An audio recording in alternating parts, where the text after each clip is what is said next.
হে everyone, আসসালামু আলাইকুম। Welcome back to another brand new video. আজকে আমার রেসিপিতে রয়েছে তেল ছাড়া মিনি শর্মা। তাহলে চলুন দেখে নেই কীভাবে তৈরি করতে হয় তেল ছাড়া মিনি শর্মা। এই শর্মা খেতে কিন্তু অসাধারণ লাগে। শর্মা তৈরি করার জন্য প্রথমে আমি আটা খুলে নেব। এর জন্য আমি নিয়ে নেব 2 কাপ পরিমাণের আটা। আপনারা আটার পরিবর্তে ময়দাটাও নিতে পারেন। তারপর দিয়ে দেব 1 চামচ ড্রাই ইস্ট, দিয়ে দেব 2 চামচ চিনি। সবার বাসায় ময়দাটা থাকে না, তাই আমি আটা দিয়ে তৈরি করে দেখাবো। তারপর দিয়ে দেবো 1/2 চামচ লবণ।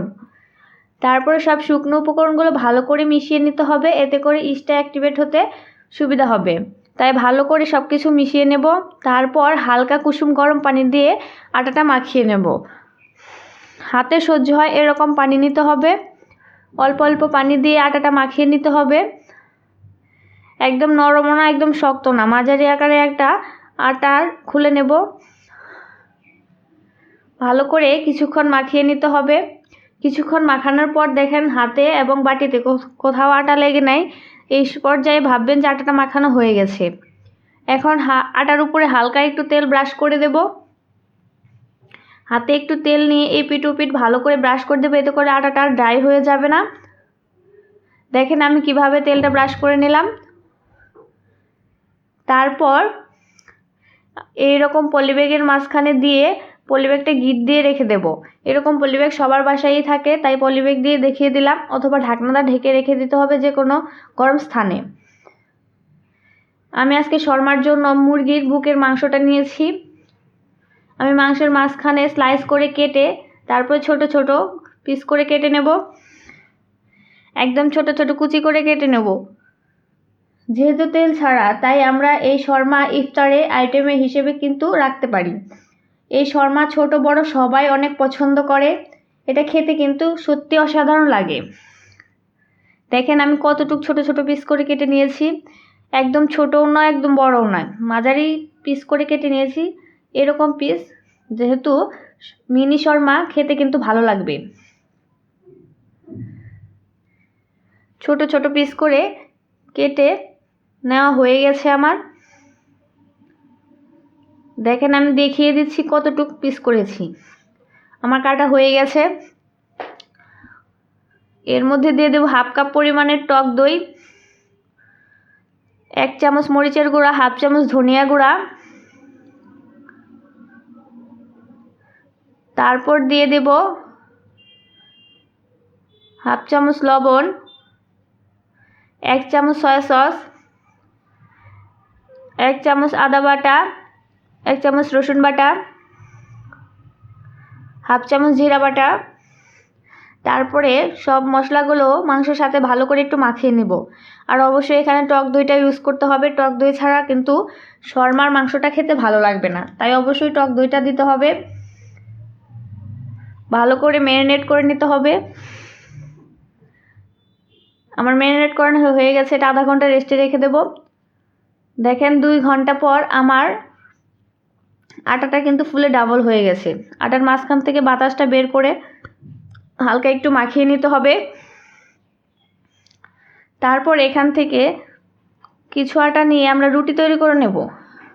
আমরা সাধারণত যে রকম রুটি তৈরি করে খাই ওই রকম রুটি তৈরি করে নেব, জাস্ট একটু মোটা।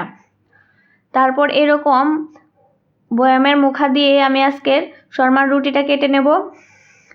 এরকম বয়ামের মুখা সবার বাসায়ই থাকে, তাই এরকম বয়ামের মুখা দিয়ে দেখিয়ে দিলাম। ছোট ছোট পিস করে রুটিগুলো তৈরি করে নেব। আমার দেখেন 3টা রুটি কিন্তু হয়ে গেছে। দেখেন রুটির মোটাটা আমি দেখিয়ে দিচ্ছি। একটু মোটা করে তৈরি করে নিতে হবে। তারপর চুলায় একটি প্যান বসিয়ে দিয়ে দেব 1 চামচ বাটার। যেহেতু বলেছি তেল ছাড়া, তাই এখানে বাটার অথবা ঘিটা ইউজ করতে হবে। এটা আমার হোমমেড বাটার। এর লিঙ্কটা ডেসক্রিপশন বক্স অথবা আই কার্ডে দেওয়া থাকবে, আপনারা চাইলে দেখে নিতে পারেন। তারপর মাখিয়ে রাখা মাংসটা বাটারের মাঝখানে দিয়ে দেব। দিয়ে ভালো করে একটু নেড়ে চেড়ে দিতে হবে। যেহেতু মুরগির মাংস সেদ্ধ হতে সময় লাগবে না, এখানে কিন্তু পানি ইউজ করা যাবে না। ঢাকনাটা ঢেকে দেখেন পানিকেও কতটা উঠে গেছে। তাই এই মাংসতে আর পানি ইউজ করা যাবে না, পানিটা জাস্ট শুকিয়ে নিতে হবে। চুলায় একটি প্যান বসিয়ে তার মধ্যে আমরা যে রুটিটা তৈরি করে নিলাম সেই রুটিটা সেঁকে নেব। অল্প আছে রুটিটা কিন্তু ছেঁকে নিতে হবে। দেখেন আমি একেবারে 5টা রুটি দেব। যেহেতু ছোট ছোট রুটি তাই অনেকগুলো একসাথে ভাজা যাবে। রুটিগুলো দিয়ে ভালো করে ভেজে নিতে হবে। অবশ্যই ঢাকনাটা ঢেকে অপেক্ষা করতে হবে। রুটিগুলো দেওয়ার পর ঢাকনাটা ঢেকে দেব 1 মিনিটের জন্য। 1 মিনিট পর রুটিগুলো উল্টিয়ে দেব। চুলার আঁচটা কিন্তু অবশ্যই মিডিয়াম লো রাখতে হবে। আবার কিছুক্ষণ ঢেকে দিতে হবে। ভালো করে চেপে চেপে রুটিগুলো ভেজে নেব। আবার 1 মিনিট ভেজে নেব। টোটাল 2 মিনিট ভাজার পর এরকম হয়েছে।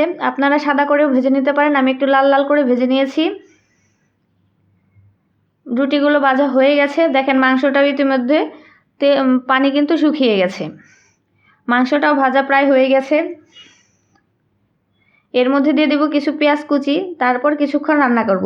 বাসায় এইভাবে শর্মা তৈরি করে খেলে বাহিরের শর্মা হাউজের শর্মার কথা সবাই ভুলেই যাবেন। বাসায় বারবার বানিয়ে খেতে চাইবেন। মাংসটা ভাজা হয়ে গেছে। ওখান থেকে আমি মাংস নিয়ে নিয়েছি। দিয়ে দেব গাজর কুচি, দিয়ে দেব শসা কুচি,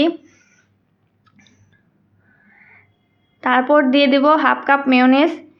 এই মেয়োনেজটা আমার হোমমেড মেয়োনেজ। এর লিঙ্কটা আমার আই কার্ড এবং ডেসক্রিপশন বক্সে দেওয়া থাকবে, চাইলে দেখে নিতে পারেন। দিয়ে দেব টমেটো সস। তারপরে সব উপকরণগুলো ভালো করে মিশিয়ে নিতে হবে। মেশানো হলেই আমাদের শর্মার পুর কিন্তু রেডি। রেসিপি ভালো লাগলে চ্যানেলটি সাবস্ক্রাইব করে নিয়মিত চ্যানেলের সাথেই থাকবেন। তারপর রুটির মাঝখানে আমরা যে মাংসটা তৈরি করে নিলাম সেটা দিলেই হয়ে যাবে আমাদের শর্মা।